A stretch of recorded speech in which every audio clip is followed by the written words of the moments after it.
반갑습니다, 여러분. 오늘은 2022년 9월 14일 수요일입니다. 지금 제가 나와 있는 곳은 부산 해운대구 송정동입니다. 송정해변입니다. 송정해변이고요. 제가 이 송정해변 옆에 보면 동부산 이케아라는 곳이 있거든요. 이케아 동부산점이 있거든요. 이케아 동부산점에 제가 좀 간단하게 필요한 가구, 그러니까 책장 같은 게 하나 필요해서 구매하러 나왔고요. 제가 시간이 조금 남아서 이렇게 송정해변에서 촬영을 하고 있습니다. 저는 예전부터 이렇게 그 미국 드라마나 미국 영화 같은 거 보면 막 이렇게 그 픽업 트럭을 타고 와서 그 큰 짐이나 무슨 뭐 이렇게 가구 같은 것을 막 픽업 트럭에 척척 싣고 가는 것을 보면 나도 저렇게 한번 멋지게 한번 그 픽업 트럭을 타고 와보고 싶다 이런 생각을 많이 했거든요. 그래서 오늘 드디어 이케아 동부산 이케아에 자그만 중간 크기의 책장을 하나 사러 구매를 하러 왔습니다. 자, 이렇게 왔고요. 온 김에 제가 이렇게 송정 바닷가에서 촬영하고 있습니다. 저기 앞에 보이는 저 섬 같은 것은 죽도라고 합니다. 그 육지랑 연결되어 있어요. 들어가는 길이 있습니다. 송정 죽도라는 곳이고요. 그 죽도라는 게 그 송정뿐만 아니라 타 지역에도 많이 있더라고요. 그 지명이. 자, 이렇게 보입니다. 그래서 이렇게 조금 줌을 해보면요, 오늘 날씨가 흐림에도 불구하고 많은 사람들이 서핑을 즐기고 있습니다. 서핑 저도 한번 해봤는데 노가다입니다. 노가다 힘듭니다. 저는 서핑보다 아예 저기서 수영하는 게 좀 더 재밌었던 것 같습니다. 자, 그래서 오늘 그 촬영을 하는 김에 제가 몇 가지 기능을 렉스턴 칸에 대한 몇 가지 기능도 소개하고 주행 실감이나 이런 거에 대해서 조금 알아보려고 합니다.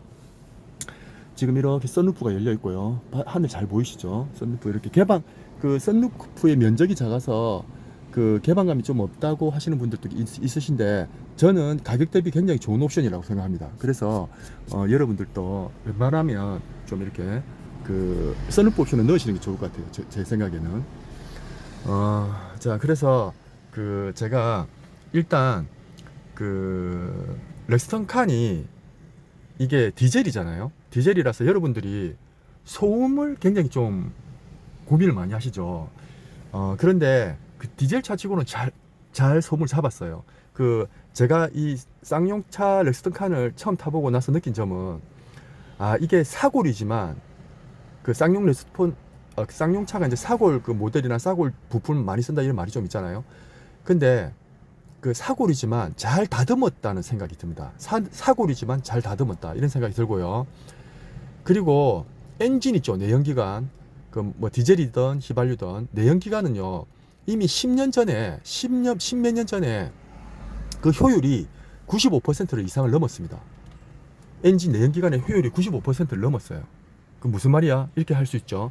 잘 모르시는 분도 있으실 건데, 그러니까 더 이상 개발할 게 없다 이 말입니다. 효율이 95%, 내연기관이 100%가 되기는 안 되거든요. 불가능하거든요. 연력학 제1법칙에 의해서 효율이 100%의 기관은 만들 수 없습니다. 절대 만들 수 없어요. 그게 만들어지면 이제 모든 과학이 다 뒤집어져요. 그래서 그런데 내연기관의 효율이 95%인 것을 만들었습니다. 그게 바로 엔진입니다. 내연기관. 오랜 역사가 있잖아요. 자동차의 내연기관. 그러니까 지금 전기차로 넘어가지 않는 한 내연기관은 거기서 거기다 이 말입니다. 물론 이제 내연기관에다가 미션도 추가되고, 미션하고의 조합, 그 다음에 서스펜션, 엔진 브레이크, 그 다음에 뭐 이런 편의 장비, 핸들링 이런 것 때문에 이제 가격이 달라지고 최신 팁 그게 되는 거죠. 자동차가 되는 거죠. 자, 그래서 제가 드리고자 하는 말은 쌍용 자동차 뭐 사골 이렇게 많이들 말씀하시지만 잘 다듬었어요. 얘들이 그동안 축적된 기술로 잘 다듬었어요. 제가 타본 결과는. 자, 그러면 이 정도로 하고요. 제가 몇 가지 실제 그 렉스턴 스포츠 칸에 엔진 소음이라든지 엔진 음이라든지 이런 거를 한번 들려보도록 하겠습니다. 자, 우선 요렇게 브레이크를 밟고요. 브레이크 밟으면 여기에 스타트 버튼에 녹색의 스타트 레디 버튼이 들어옵니다. 그래서 스타트 버튼을 눌러 보겠습니다. 소음이 얼마인지 들어보세요. 자, 플로팅 무드 스피커가 올라왔죠. 선불 카드입니다. 내비게이션하고 계기판의 화면이 켜졌습니다. 원입니다. 자, 일단 시동 소음은요 저는 나름 만족합니다. 그리고 그 아이들링 시에서의 전좌석 안전벨트를 착용해 주세요. 아이들링 시의 소음도요 그렇게 크진 않아요. 물론 이제 만 킬로, 2만 킬로 넘어가면 조금씩 커지겠죠. 근데 지금은 새 차라서 그런지 아직 괜찮고요. 그 엔진에 대한 진동도 오는데 그 앉아있으면 조금 옵니다. 그 핸들에는 진동이 거의 없어요. 핸들에는 진동이 없고요. 엔진에 대한 소음도 조금씩 오는데 그 시트로 전해집니다. 시트로 전해지는데 막 이렇게 출렁출렁한 불쾌한 출렁임이 아니고요. 그냥 사인파예요. 사인파. 일정하다 이 말이죠. 진폭이 일정한 사인파가 그냥 몸으로 진해집니다. 그래서 불편하지 않아요. 아시겠죠? 진동이 일정합니다. 그래서 깔끔해요. 그러니까 휘발유처럼 시동이 켰는지 안 켰는지 막 조용하고 이런 건 아니에요. 그런 건 아닌데 진동이 약간 있는데 충분히 감안하고 오 괜찮네, 오 차를 탔네, 시동 켰네 이런 느낌 정도라 이 말입니다. 자, 이거는 지극히 제의 주관적인 느낌이고요. 여튼 그렇습니다. 저는 만족합니다. 자, 그래서 이렇게 창문도 조금 열고 보면 썬팅도 얼마 전에 했습니다. 자, 이렇게 했고, 자, 그 다음 여기에 어제 참 여기 돌빵을 하나 먹혔어요. 돌빵 빡 튀었습니다. 여기. 그래서 마음이 너무 아픕니다. 지금 돌빵 때문에. 그래서 뭐 액땜했다 생각하고 있고요. 자, 그 다음에 제가 그러면 이제 본격적으로 몇 가지 설명을 드릴 건데요. 시동을 켰죠. 시동을 켜면 여기 ISD 여기 오토 있죠. A 오프 뭐 이런 게 있는데 이게 뭐냐면 ISG라고 아이들링 스탑 앤 고입니다. 아이들링 공회전 시에 스탑을 하고 그 다음에 고에 스타팅이 다시 된다는 거죠. 이게 제가 찾아보니까 우리나라 사람들이 제일 빼고 싶어하는 옵션 중에 하나랍니다. 근데 이렇게 있습니다. 이게 아이들링 스탑 앤 고 있습니다. 그래서 여기 보시면 지금은 얘가 그 신호등에 정차하면 시동이 꺼지거든요. 그래서 그거를 끄고 싶으면 여기에 보시면 오프 있죠. A라고 되어 있죠. ISGO A를 탁 눌러주면 여기에 불이 딱 들어옵니다. 이렇게 주황색 불 보이시나요? 여기 어두워서 잘 안 보이네 카메라가. 자, 여기 보시면 여기 주황색 불이 딱 들어오면서 ISG 오토 스탑 앤 고가 아이들링 오토 스탑 앤 고가 오프가 됩니다. 자, 이렇게 되고요. 그러면 여기 계기판에서 설정해서 완전히 끌 수 없냐? 안 됩니다. 저는 그게 당연히 이제 그 상시 오프로 할 수 있을 줄 알았거든요. 근데 안 됩니다. 시동을 켜면 무조건 제가 활성화되고요. 반드시 이 ISG 스탑 버튼을 눌러줘야지 정차 시에 시동이 꺼져서 깜짝 놀라는 일이 발생하지 않습니다. 무슨 뭐야 차가 고장났나 그렇게 되는 일이 없습니다. 그래서 조금 귀찮아요. 근데 이제 지금 또 버릇이 돼가지고 항상 저는 시동 켜자마자 이 ISG 오프 이 버튼을 누르고 있습니다. 그리고 요 옆에 보시면 이렇게 헤드라이트 같은 요런 1, 2, 3 이렇게 한 게 있죠. 돌리는 게 있습니다. 이게 아래로 하면 위로 하면 헤드라이트 높이가 올라가고요. 아래로 하면 헤드라이트 높이가 그 적절하게 조정이 됩니다. 어드저스트먼트 되는 거죠. 그러니까 상향 하향이 아니고요. 상시 헤드라이트 높이가 올라갔다 내려갔다 합니다. 그 높이를 제가 맞출 수 있어요. 옛날에 이게 없을 때는 이 버튼이 없을 때는 막 그 후드 열어가지고 드라이버 넣어가지고 막 이렇게 그 헤드라이트 전조등의 높이를 맞췄잖아요. 근데 이제 저게 있음으로 해서 굉장히 쉽게 상향 하향을 맞출 수 있습니다. 상향 하향이 아니라 헤드라이트 높이를 나한테 맞게 맞출 수 있습니다. 그리고 이 차를 제가 처음에 출고받고 집에 와서 아파트 주차장에 들어가서 주차를 하는데 오른쪽 조수석 쪽 헤드라이트가 달달달달달달 떨리는 거예요.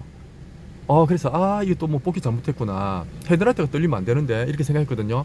그래서 이제 그래도 일단 새 차를 또 바로 맡기가 싫어서 며칠은 타보자 이렇게 생각했거든요. 그래서 며칠 타보니까 타다가 제가 요거를 조정했거든요. 높낮이 그 헤드라이트 높낮이를 조금 조정해봤거든요. 그러고 났더니 그 오른쪽 조수석에 헤드라이트 달달달 떨리는 게 없어졌어요. 그러니까 아마 이게 새로 조립이 되면서 공장에서 새 제품이 조립이 되면서 조금 어떤 뭐 그런 미세한 게 떨렸나 봐요. 그래서 이제 제가 이거 헤드라이트 높낮이 조절을 몇 번 조절하고 나니까 그게 없어졌습니다. 여러분들도 그런 상황이 있으면 바로 정비소 가서 서비스 센터 가서 막 새 차 뜯고 이렇게 하시지 마시고 조금 이렇게 제가 드린 팁처럼 이렇게 한번 해보시는 것도 괜찮을 것 같습니다. 그리고 이 핸들 있죠, 핸들. 제가 다리가 길어서 이 핸들이 부딪히는 경우가 한 번씩 있거든요, 차에. 그래서 그런데 옵션에 보니까 핸들 텔레스코픽 기능이 없더라고요. 그 핸들 텔레스코프 기능이 뭐냐면 여기 요거 있죠, 요거 얘를 탁 내려가지고 핸들을 위로 올리고 밑으로 내리고 위로 올리고 밑으로 내리고, 그게 텔레스코픽 기능입니다. 그래서 저는 이게 무릎이 닿으면 어떻게 하나 그 시험을 많이 했거든요. 근데 텔레스코픽 기능이라고 해서 이렇게 아래 위로 올리고 핸들을 올리고 내리고 기능은 없는데, 핸들을 그냥 밑으로 쭉 내리고 이런 겁니다. 자, 지금 해볼게요. 얘를 이렇게 딱 내리고요, 핸들을 위로 올리고 내리고 이렇게는 있습니다. 이 기능은 있다 이거죠. 이 기능은 이렇게 이 기능은 있는데, 단지 핸들을 운전자 몸 쪽으로, 자 바로 하고요. 아이고 힘들어. 이 핸들을 운전자 몸 쪽으로 그러니까 이렇게는 되는데, 상하는 되는데 요렇게는 안 됩니다. 이렇게 운전자 몸 쪽으로 당기고 넣고는 안 된다. 그게 텔레스코프 기능입니다. 그래서 제가 다리가 굉장히 깁니다. 길어서 긴데 여러분들은, 일반인들은 충분히 가능하니까 아무 문제 없습니다. 그러니까 텔레스코픽 기능은 없지만 핸들을 요렇게는 올리고 상하로는 됩니다. 다 되니까 걱정 안 하셔도 됩니다. 자, 그래서 시간이 자꾸 길어지면 조금 여러분들이 시청하시는 분들이 지루해질 수 있으니까요. 간단한 요 정도 소개를 드렸고요. 그리고 한 가지 더 팁은, 제가 다음에 또 이것도 영상을 한번 촬영하려고 하는데요. 어떤 게 있냐면, 그 적재함에 앉아 있을 때 예를 들어서 적재함에 앉아 있을 때 적재함에서 차박을 한다. 그때 적재함 트렁크는 뒤에 데크는 열리잖아요. 뒤에 테일 게이트는 열었는데 그래도 차 안에 뭐가 있으니까 문을 잠그고 싶잖아요. 이때 문을 딱 잠그면 잠길까 안 잠길까, 저는 그게 굉장히 궁금했거든요. 왜냐하면 적재함에 테일 게이트가 열려 있으니까 다른 차들, 승용차들이나 SUV들은 문이 하나라도 열려 있으면 문이 안 잠기잖아요. 잠금 버튼을 눌러도 또 다시 탁 열리거든요. 오토로 자동으로 열리거든요. 그래서 만약에 테일게이트가 열렸다고 해서 렉스턴 스포츠칸, 우리 칸이 테일게이트 커버가 도어가 열렸다고 해서 이 앞쪽에 탑승 공간에 문이 안 잠기면 어떡하나, 그런 생각을 했거든요. 그런데 테일게이트를 열고도 문을 잠그면 잠깁니다. 요 안에 문이 탁 잠깁니다. 잠기고, 그 다음에 키를 내가 트렁크 뒤에 적재함 공간에서 그 키를 소지하고 있으면, 그 우리 렉스턴 스포츠칸 이 손잡이에 보면 버튼 키가 있잖아요. 버튼 키를 딱 누르면 열릴 것이라 생각했거든요. 근데 쌍용 자동차에서 그것도 다 고민을 했나 봐요. 키를 가지고 뒤에 앉아 있어도 그 뒤에 화물칸에 앉아 있거나 누워 있어도 이 앞에서 손잡이의 버튼을 눌러도 안 열립니다. 차가 안 열립니다. 이 점은 진짜 제가 쌍용 자동차 이 제작 관련 부서에 칭찬해주고 싶어요. 너무 잘 만들었어요, 이 부분은. 그러니까 키를 가지고 적재함에서 문을 잠그면 잠기고, 그 손잡이에 있는 그 문 손잡이에 있는 버튼 오픈 그 버튼을 눌러도 안 열립니다. 안 열리고, 그 다음에 그 뒤에 테일게이트 도어를 열어도 문을 잠그면 잘 잠깁니다. 그러니까 차박할 때 문제없이 그냥 키만 가지고 뒤로 가셔서 문 잠그고 주머니 넣든지 어디 놔두고 주무시면 됩니다. 자, 오늘 영상은 되게 길어졌네요. 그래서 요런 사소한 거 제가 되게 고민을 많이 했거든요. 사소한 거 고민 많이 했는데, 이게 메쉬 그 3D 메쉬 깔판이고요, 발판이고요. 저는 이거 조금 별로 마음에 안 들어요. 3D 메쉬가 별로 마음에 안 들어요. 보기는 괜찮은데 청소하기가 힘들고, 그래서 이제 곧 고무데크로 바꿀까 생각 중입니다. 자, 그래서 오늘 영상은 생각보다 좀 길어졌는데요. 이 정도고요. 또 사소하게 몇 가지 뭐 이렇게 계기판에 대해서도 막 설명드리고 싶은 게 좀 있는데 그거는 다음에 설명드릴게요. 지금 영상이 너무 길어지면 안 되니까 다음번에 제가 좀 영상에 대해서 설명을 드리도록 하겠습니다. 자, 오늘 영상은 여기서 마치도록 하겠습니다. 좋은 하루 되세요. 안녕.